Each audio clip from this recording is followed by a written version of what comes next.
C'est le débriefing F1, c'est sur motorstv.com et on est heureux de vous retrouver pour parler du Grand Prix d'Autriche où il s'en est passé des choses. Nous, on aime bien réagir un petit peu à chaud, mais on va garder notre sang-froid pour quand même essayer d'analyser ça bien, n'est-ce pas Jean-Luc? Nous allons essayer. Bonjour à l'FB, bonjour à tous. Alors oui, vous le savez, nouvel épisode dans la guéguerre Mercedes. On va donc parler de cette nouvel accrochage Hamilton-Rosberg. On parlera aussi de Verstappen sur le podium, des malheurs de Sébastien Vettel, voire de Ferrari, de Romain Grosjean dans les points, de McLaren pas si mal avec Button, de Pascal Wehrlein aussi. Enfin bref, il y a Un beau sommaire, une belle affiche. Une belle affiche. Mais commençons donc par cette nouvelle affaire Mercedes et ce fameux dernier tour et cet accrochage Rosberg-Hamilton. Bon, Jean-Luc, je te pose bêtement la question. Qu'en as-tu pensé? Comment l'analyses-tu? Dis-nous tout.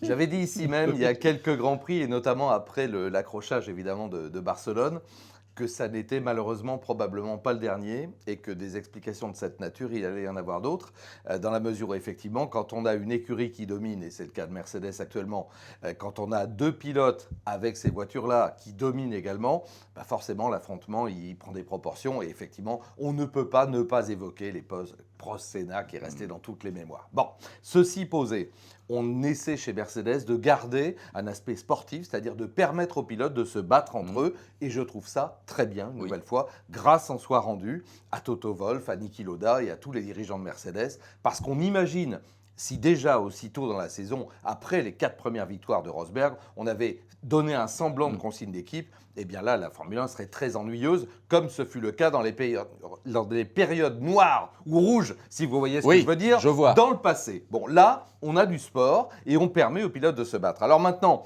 ça veut dire que le décor est planté. Ça veut dire que naturellement, il faut des circonstances. Et on les a eues. On les a eues parce que ce Grand Prix a été mouvementé pour plusieurs raisons. Les conditions météo depuis le début du week-end qui ont perturbé la manière de travailler des pilotes et des équipes. Et puis après, cette pénalité qui vient frapper donc Nico Rosberg à la suite de la sortie de piste et donc du changement de boîte de vitesse, il part derrière, on a une stratégie évolutive, on le remet dans le coup, ce qui est formidable quand même, parce qu'il part loin sur la grille, il part 7e. D'ailleurs, je te poserai une question là-dessus, parce que ça m'a un petit peu interpellé aussi, et même Hamilton, j'ai l'impression que ça peut peut-être faire partie de l'histoire, qui a quand même dit à un moment donné, mais comment ça se fait que je me suis retrouvé derrière Nico? Une super stratégie, une belle attaque de Nico, on l'a vu tout de suite, il est quand même revenu sur le terrain, 4e, 3e, et là, on l'a arrêté, un undercut, comme on dit, et ça a permis de le remettre dans le coup, etc. Ça veut dire qu'on arrive à un final dramatique, dans le sens premier du terme, avec les deux hommes de tête, avec un Hamilton qui est en train de revenir sur Rosberg. On a bien l'impression, a-t-il réellement des problèmes de frein, ne les a-t-il pas, que Rosberg n'a pas les moyens de résister au retour de Lewis Hamilton.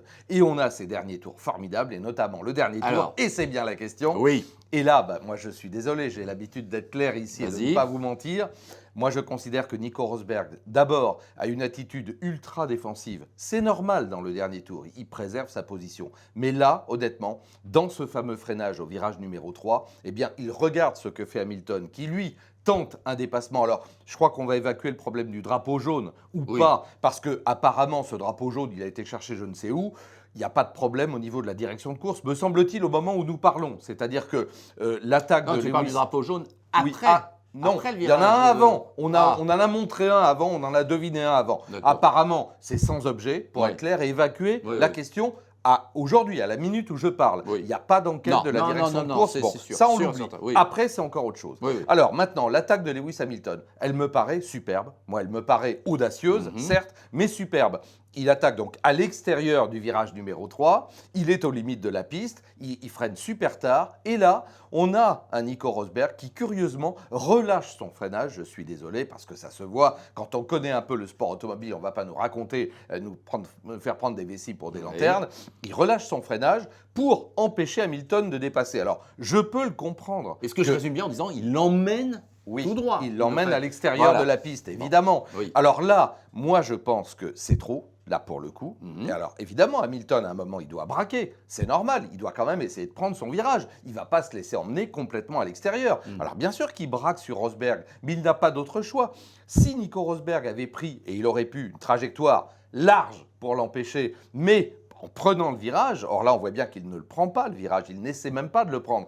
Il se cale sur Hamilton en disant « je vais t'envoyer dans le décor Oui. ». Moi je le vois comme ça. Oui. Après, naturellement, Hamilton reste à fond, revient derrière et on a bien vu qu'effectivement, il y a eu friction entre les deux. La moustache avant gauche est abîmée et c'est même un miracle que les deux monoplaces terminent. Parce que si ça se passe très mal dans un cas comme celui-là, bah, les deux restent sur le carreau. Oui, bah, on sent même que c'est ça l'argument qui ne passe pas chez Mercedes. Oui. C'est le fait qu'un doublé Oui, acquis ne l'est plus. totalement. Alors, évidemment que la frontière est ténue entre la bataille ouverte entre les deux pilotes, qui sont évidemment des pilotes très talentueux. Moi, j'avoue que là, et c'est pas la première fois que je le dis ici, Nico Rosberg m'a déçu, une nouvelle fois. Il m'a déçu de deux manières. Il m'a déçu parce que avec un début de course formidable. Se retrouver en tête de ce Grand Prix, c'est absolument génial. Vu de là d'où il partait, il fait vraiment, on va dire, 2 tiers de Grand Prix extraordinaire.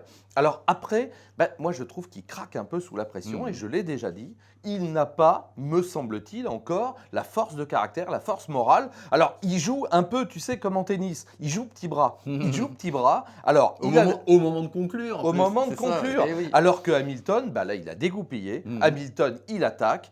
Alors, peut-être un peu à tort et à travers, je suis d'accord, c'est une attaque un peu limite. Mais en tout cas, lui n'emmène pas Rosberg. Il aurait pu également se mettre à l'intérieur et l'emmener parce que c'était, pour moi, je vais être cru, c'est un peu RS 97 à l'envers. C'est-à-dire que on se rappelle de l'attaque de Jacques Villeneuve à l'intérieur de Michael Schumacher. Et Schumacher, qui là, le voyant, alors qu'il n'a aucune raison, braque dessus pour provoquer l'accident, en sachant que naturellement, c'est le titre qui est en jeu et que si les deux restent sur le carreau, c'est Schumacher qui est titré. Ça rappelle aussi d'autres références un petit peu plus tôt au Japon, si tu vois ce que je veux dire, dans les années 80. Mais bon, on ne va pas tout mélanger. Donc là, c'est un peu l'inverse. C'est-à-dire que Nico Rosberg sait que Hamilton n'a pas d'autre choix que ou de lui braquer dessus, donc provoquer l'accident et le contact, ce qui fut le cas, ou bien s'avouer vaincu. Je trouve que ce n'est pas très élégant. Voilà, je l'ai dit. De mon point de vue, encore une fois, c'est bien Nico Rosberg qui est en cause. Et il y avait moyen de faire autrement. Bon, voilà. Alors, Jean-Luc, histoire un petit peu de pimenter le débat. Oui. Je crois qu'effectivement, personne ne va remettre en cause cette manœuvre exagérée de Nico Rosberg d'emmener son adversaire à l'extérieur. Est-ce que tu ne la nuances pas malgré tout par le fait que ce soit le dernier tour et qu'on comprenne qu'il veuille absolument gagner ce Grand Prix? Alors, bien sûr, je l'ai dit en préambule, c'est normal. Oui. Il est question d'une victoire en Grand Prix, il est question d'une suprématie même au sein de l'équipe, parce qu'on a bien compris que la balance, elle est en train de repartir vers Hamilton depuis quelques Grands Prix. C'est lui qui aligne les victoires, c'est plus forcément Rosberg. Enfin bon, on a bien compris que l'avance initiale de Rosberg, elle est en train de fondre, c'est le cas de le dire, comme neige au soleil.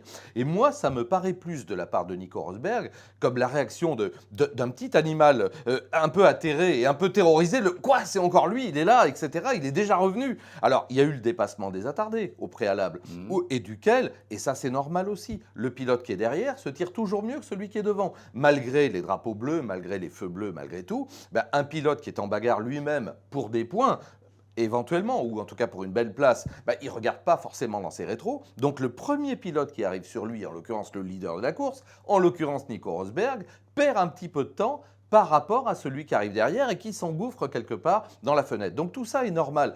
Encore une fois, ne me fais pas dire ce que je n'ai pas dit. Nico Rosberg est un grand pilote, mais je pense que là, moralement, il est touché. Oui. C'est pas la première fois que je le dis ici, je le redis. Et là, sa manœuvre, un petit peu désespérée pour préserver sa position, elle est exagérée. Voilà, si tu veux me le faire dire. C'est-à-dire que qu'il défende sa position. Et on se souvient, je vais prendre des grandes courses parce que je sais que, et c'est le débat, vous allez me sortir, évidemment, vous allez me sortir Ayrton Senna qui retient Nigel Mansell à Monaco, ou etc. Bien sûr qu'on en a vu des trucs comme ça, mais là, je dis que c'était maladroit. En plus, voilà, c'est maladroit. Il y a une autre manière, peut-être plus maligne, de le faire. Voilà. Il ne l'a pas fait. Et encore une fois, lorsqu'ils sont vraiment en affrontement frontal, les deux, c'est Hamilton qui gagne à la fin. Toujours, c'est Hamilton qui gagne à la fin parce qu'il a quelque chose en plus dans la bravoure, on peut dire, dans le panache peut-être, dans la manière décisive de dépasser que l'on retrouvait chez d'autres pilotes. Et puis, je vais le dire, il y a un triple champion du monde et quelqu'un qui ne l'est pas. Alors peut-être rien que ça, c'est une partie de la réponse. Parce que quelqu'un qui est triple champion du monde, bien sûr qu'il chasse le 4e titre et on sait bien de quelle manière. Et celui qui ne l'a jamais été, son bras tremble peut-être un peu plus. Et ça, c'est pas un reproche fait à Nico Rosberg, mais quand on est en bagarre avec un triple champion du monde qui a le même matériel, bah, il y en a un qui a une détermination morale, qui a peut-être un tranchant dans les dépassements que l'autre n'a pas encore. Voilà. Bon, alors en tout cas, évidemment, après Spa il y a 2 ans, après les petits accrochages au départ de l'an dernier. C'était le premier coup de canif dans le contrat. c'est Si ça. tu t'en souviens, ici même, vous pouvez vous le regarder.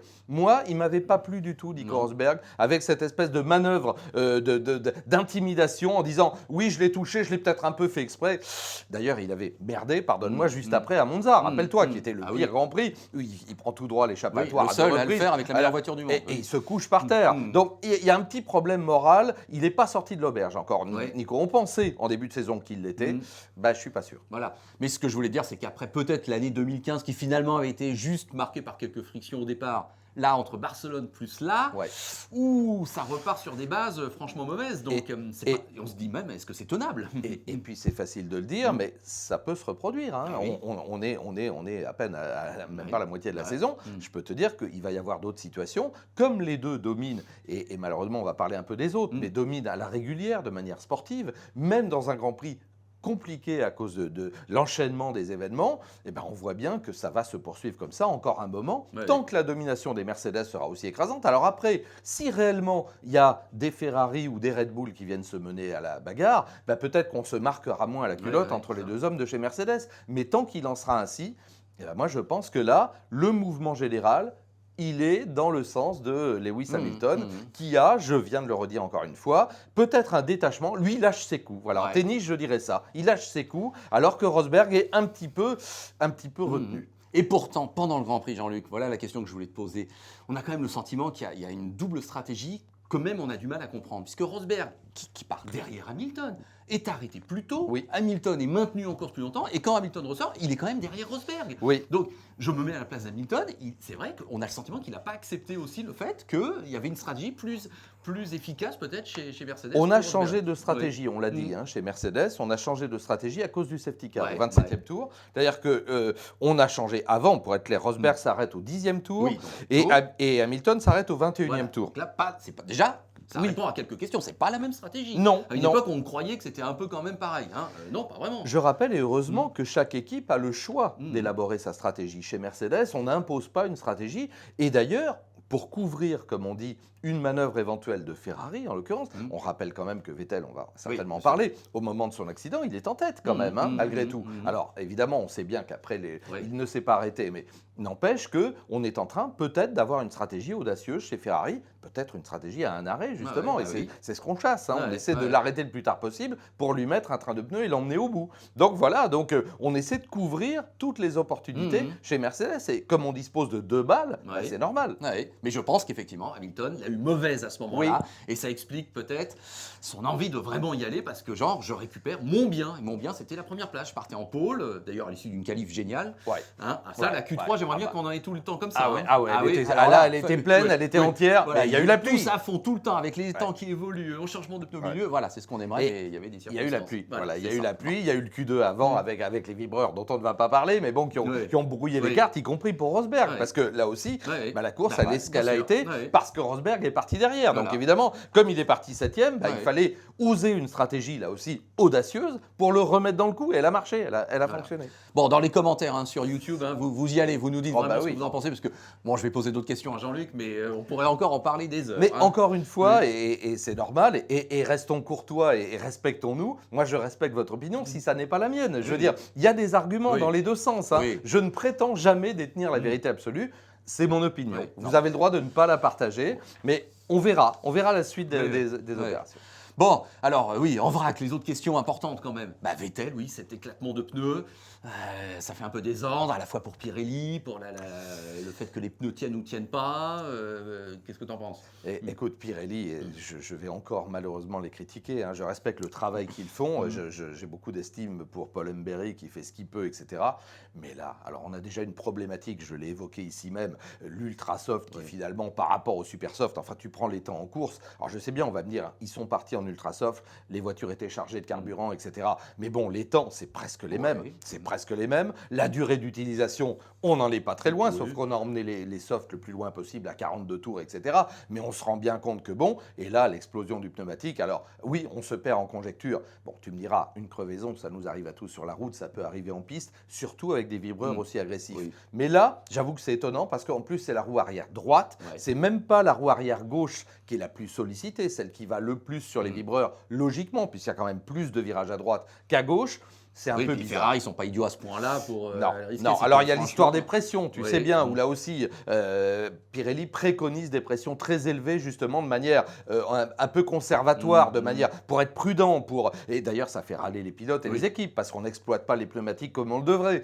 Bon, c'est encore malheureusement un mauvais point à mettre au chapitre de Pirelli. Puis quand on explose un pneu en pleine vitesse sur une Ferrari et que le pilote est en tête de la course, ça fait quand même un peu désordre, si tu me permets l'expression. Verstappen deuxième. C'est pas encore une belle confirmation, ça? Ah, lui.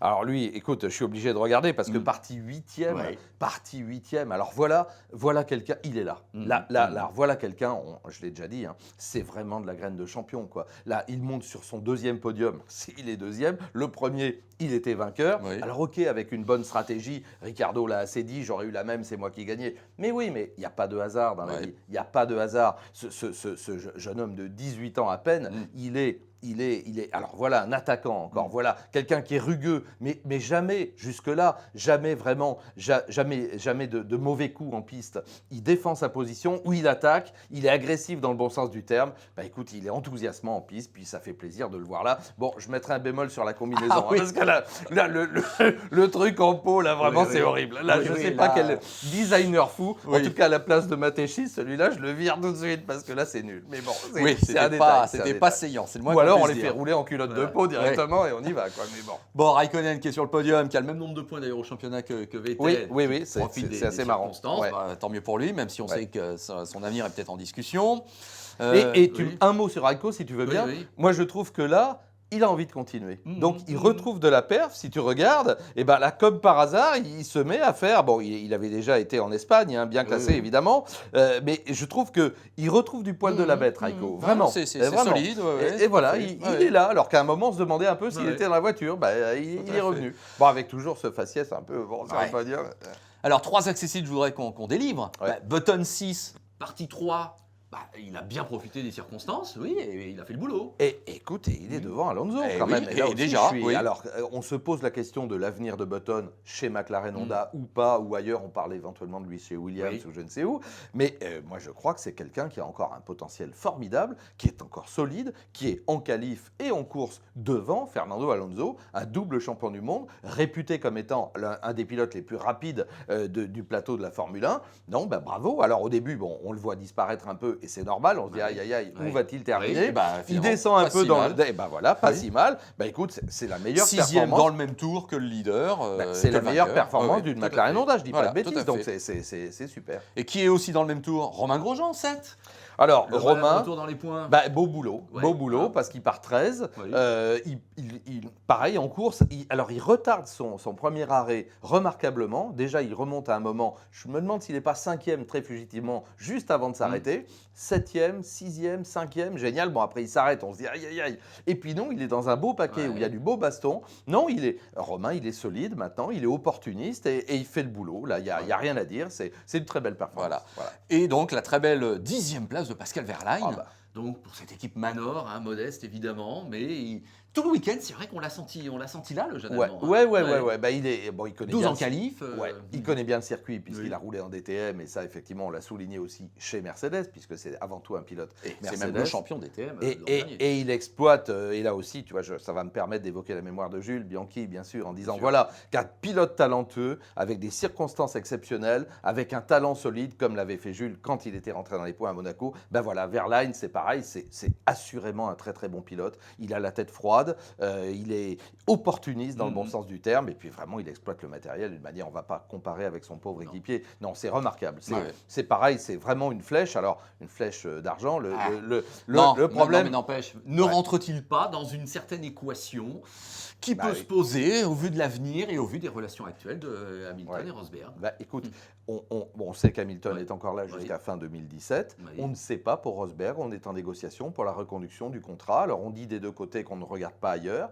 Mais est-ce que la question va perdurer? Est-ce que finalement, qui a la clé de la signature? Là aussi, on peut se livrer à des supputations. Je ne sais pas. Je ne sais pas si la balle est dans le clan de Rosberg où on doit signer à des conditions qui sont, on l'imagine, moins bonnes que celles qui sont réservées à Hamilton. Et c'est un peu le problème, même financièrement, osons le dire.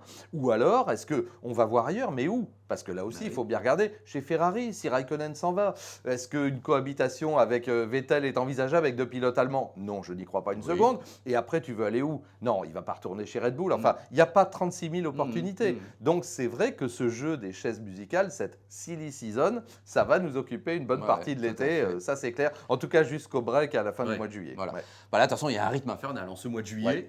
Avec plusieurs Grands Prix qui vont s'enchaîner, et dont la semaine prochaine, le Grand Prix de Grande-Bretagne. Absolument. Donc dès lundi prochain, on se retrouve pour un nouveau débriefing F1. On parlera de ce qui s'est passé à Silverstone. Et écoute, je pense qu'on peut s'attendre à un très beau Grand Prix, parce qu'Hamilton sera chez lui. Hamilton sifflait sur le podium, quand même, ce qui est assez. T'as raison, oui, ça m'avait traversé. Bah oui, là aussi, je m'appelle Monsieur Mercedes. C'est pas bien. Moi, je dis, il ne faut pas que la Formule 1, ça devienne, pardonnez-moi, du football. Il ne faut pas qu'on devienne à ce point-là dénigrer la performance d'un pilote. Parce que Hamilton, bon, après, encore une fois, on peut estimer ce qui s'est produit d'une manière ou d'une autre, mais ces réactions exacerbées me paraissent, moi, déplacées. Voilà, je suis désolé, mais moi, j'aimerais que la Formule 1, ça garde un petit peu de mesure. C'est quand même des types qui risquent leur peau, c'est quand même des types qui ont un talent formidable. Si Phil Hamilton, là, pour cette victoire-là, ça me paraît plus que déplacé. Voilà. Ok, bon, allez, on va s'arrêter là. Merci Jean-Luc. C'est vrai que ça a été long, mais on avait des choses à dire et je pense qu'on en aura aussi beaucoup à vous dire la semaine prochaine après Silverstone. Allez, merci de votre fidélité et de votre passion. À très vite. Salut.